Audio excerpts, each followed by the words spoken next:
UP मदरसा act को असंवैधानिक घोषित करने के इलाहाबाद हाईकोर्ट के फैसले के खिलाफ दाखिल याचिकाओं पर सुप्रीम कोर्ट आज फैसला सुनाएगा। हाईकोर्ट की लखनऊ बेंच ने 22 मार्च को मदरसा एक्ट को असंवैधानिक करार दिया था। हाईकोर्ट ने सरकारी अनुदान पर मदरसा चलाने को धर्मनिरपेक्षता के खिलाफ माना था। 5 अप्रैल को सुप्रीम कोर्ट ने हाईकोर्ट के आदेश पर अंतरिम रोक लगा दी थी। Chief justice DY Chandrachud, justice JB Pardiwala और जस्टिस मनोज मिश्रा की बेंच ने बाद में विस्तार से मामले पर सुनवाई की और 22 अक्टूबर को फैसला सुरक्षित रख लिया। हाईकोर्ट के आदेश के खिलाफ सुप्रीम कोर्ट पहुंचे मदरसा संचालकों का कहना था कि इससे 17 लाख मदरसा छात्र और 10,000 शिक्षक प्रभावित होंगे। आपको बता दें कि हाईकोर्ट में सुनवाई के दौरान यूपी सरकार ने भी कहा था कि वो मदरसा एक्ट को पूरी तरह खत्म करने के पक्ष में नहीं है। हमारे 2 संवाददाता हमारे साथ इस समय जुड़ रहे हैं। आशीष भार्गव हमारे साथ सुप्रीम कोर्ट से जुड़ रहे हैं, इसके अलावा रणवीर हमारे साथ लखनऊ से जुड़ रहे हैं। दोनों ही संवाददाताओं से बातचीत करेंगे। सबसे पहले हम रुख करते हैं आशीष भार्गव का। आशीष, कार्यवाही कितने बजे शुरू होगी और आपसे जानना चाहते हैं जो सुनवाई हुई पिछले दिनों और उसमें दोनों पक्षों की तरफ से मुख्य दलीलें क्या क्या रखी गई? जी देखिए, 10:30 बजे पहला एक जजमेंट आएगा और उसके बाद दूसरा जजमेंट 3 जजेस की बेंच ये मदरसा एक्ट को सुनाएंगे।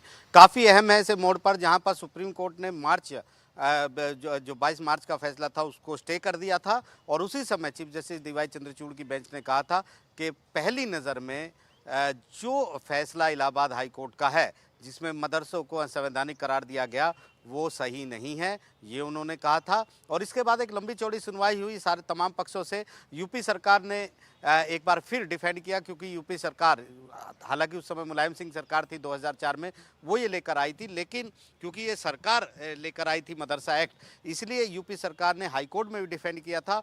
और यहाँ भी यूपी सरकार की तरफ से कहा गया कि हालांकि उन्होंने हाई कोर्ट के फैसले के खिलाफ अपील नहीं की है, लेकिन हाई कोर्ट इस मामले में कतई सही नहीं है। उसको इस हद तक नहीं जाना चाहिए था कि पूरे एक्ट को ही असंवैधानिक घोषित कर दें। जो संवैधानिक कसौटी पर जो नियम जो हैं वो खरे नहीं उतरते, उनको रद्द किया जा सकता था, ये उनका कहना था। दूसरी तरफ सुप्रीम कोर्ट ने भी बड़े सवाल इस पूरे मुद्दे पर उठाए थे। NCPCR जो मदरसों के खिलाफ यहाँ पर पहुंचा था, उससे सुप्रीम कोर्ट ने पूछा था कि ये जो हमारा देश है इसमें सिर्फ मदरसा नहीं है, धार्मिक शिक्षा सब धर्मों के लोगों में है। मोनेस्ट्री में भी धार्मिक शिक्षा होती है, गुरुकुल में धार्मिक शिक्षा होती है, मिशनरीज जो हैं वो भी धार्मिक शिक्षा अपनी उनके भी इंस्टीट्यूट हैं, संस्थान हैं। तो अकेले मदरसों को सिंगल आउट क्यों किया गया, ये बड़ा सवाल सुप्रीम कोर्ट ने पूछा था। और ये भी कहा था कि हमें लोकाचार जो है उसका भी ध्यान रखना चाहिए। भारत का जो संविधान है, भारत वो ये कहता है जियो और जीने दो, सेकुलरिज्म ये कहता है। यानी एक बड़ी बात यहाँ पर की गई थी और कहा गया था कि हमारे देश की, हमारे सेकुलरिज्म की खूबसूरती ये है कि तमाम धर्मों का मिश्रण, तमाम सभ्यताओं का मिश्रण यहाँ पर है। तो ऐसे में सिर्फ एक मदरसा को सिंगल आउट नहीं किया जाना चाहिए। सिर्फ ये नहीं कहना चाहिए कि मदरसा में जो शिक्षा दी जा रही है वो जो सेकुलरिज्म है उसकी भावनाओं के खिलाफ है, संविधान के खिलाफ है। और जो बच्चे, जो छात्र वहाँ पर पढ़ रहे हैं, उनके जो राइट टू एजुकेशन है उसके खिलाफ है। लेकिन यहाँ पर एक बड़ी बात सुप्रीम कोर्ट ने ये भी कही थी कि अगर राज्य सरकार ये कहती है कि मदरसों में जो मॉडर्न सब्जेक्ट्स हैं, साइंस, विज्ञान, सोशल साइंस, ये तमाम सब्जेक्ट, कंप्यूटर नहीं पढ़ाए जा रहे हैं, सिर्फ एक इस्लामिक शिक्षा दी जा रही है, एक धर्म की शिक्षा दी जा रही है, तो ये कहना सरकार के लिए उचित नहीं है। क्योंकि भारत के संविधान का आर्टिकल 20 हमेशा राज्य सरकारों को ये शक्ति देता है, ये अधिकार देता है कि वो जो संस्थान चल रहे हैं, शिक्षण संस्थान, उनमें पढ़ाई को लेकर, सिलेबस को लेकर हमेशा वो उसे नियंत्रित कर सकता है। तो एक बड़ा फैसला यहाँ पर सुप्रीम कोर्ट का आने जा रहा है। सुप्रीम कोर्ट आता हूं आशीष, मैं आपके पास। रणवीर का मैं यहाँ पे रुख करना चाहूँ। रणवीर, एक तो इस मामले की पूरी पृष्ठभूमि बताएं, एक्ट बनने से लेकर और अदालत तक पहुंचने तक। दूसरी बात ये, सरकार का कहना ये कि पूरे एक्ट को खारिज करने के पक्ष में वो भी नहीं है, लेकिन कुछ ऐसे हिस्से जिनकी समीक्षा की जा सकती है, वो कौन से हिस्से हैं?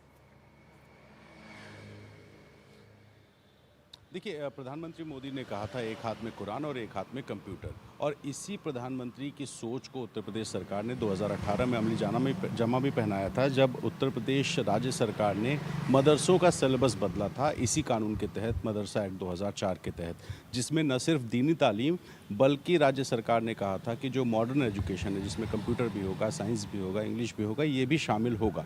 बात करें उत्तर प्रदेश की, लगभग 24,000 मदरसे उत्तर प्रदेश में हैं। इनमें से 16,500 मदरसे ऐसे हैं जो रजिस्टर्ड हैं, जो सरकारी कागज़ों में जिनका रिकॉर्ड है, और इन 16,500 में 560 मदरसे ऐसे हैं जो सरकारी फ़ंड से चलते हैं। बाकी मदरसों की जो फंडिंग है वो सेल्फ फंडिंग होती है, वो क्राउड फंडिंग के ज़रिए या कहीं से भी पैसा इकट्ठा करते हैं, लेकिन वो सरकारी खर्च उसमें नहीं आता है। तो 560 मदरसे सरकारी फंडेड हैं।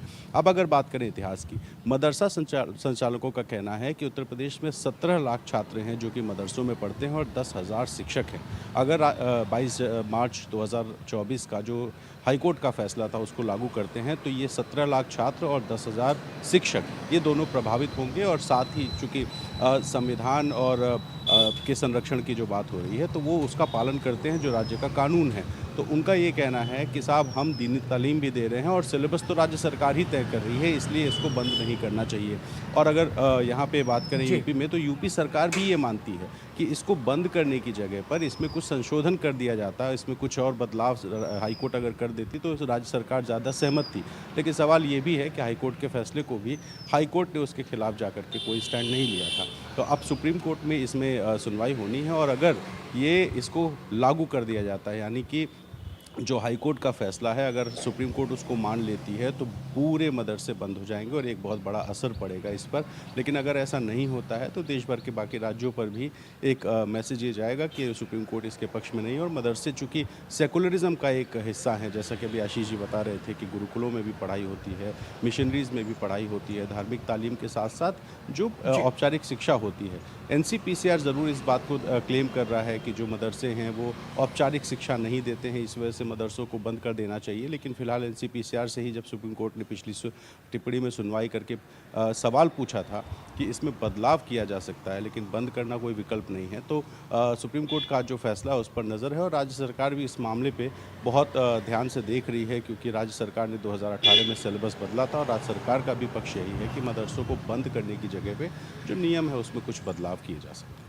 रणवीर, आप हमारे साथ बने रहिए। एक सवाल मैं यहाँ पर आशीष से भी करना चाहूँगा। आशीष, ये तो हुआ कि संवैधानिक है या असंवैधानिक है, कोर इशू ये वाला है, लेकिन इसी से जुड़ा इशू है मदरसों के पाठ्यक्रम को लेकर भी। जैसा कि रणवीर ने बताया कि राज्य सरकार ने पाठ्यक्रम में बदलाव किया था, कंप्यूटर की एजुकेशन की बात हुई, इंग्लिश की बात हुई, एक करिकुलम को लेकर बात हुई वहाँ पर। क्या ये बिंदु भी विचारणीय होगा इस फैसले के दौरान?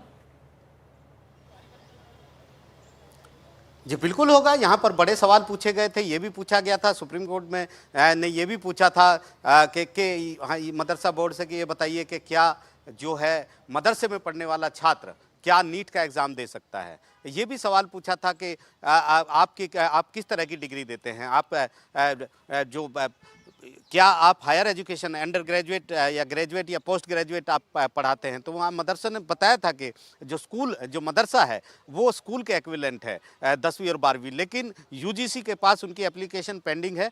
डिग्री देने की का जो अधिकार है वो अभी तक UGC ने उनको मान्यता नहीं दी है। उनका ये भी कहना है कि तमाम सब्जेक्ट पढ़ाए जाते हैं, सिंगल आउट मदरसे को नहीं किया जा सकता।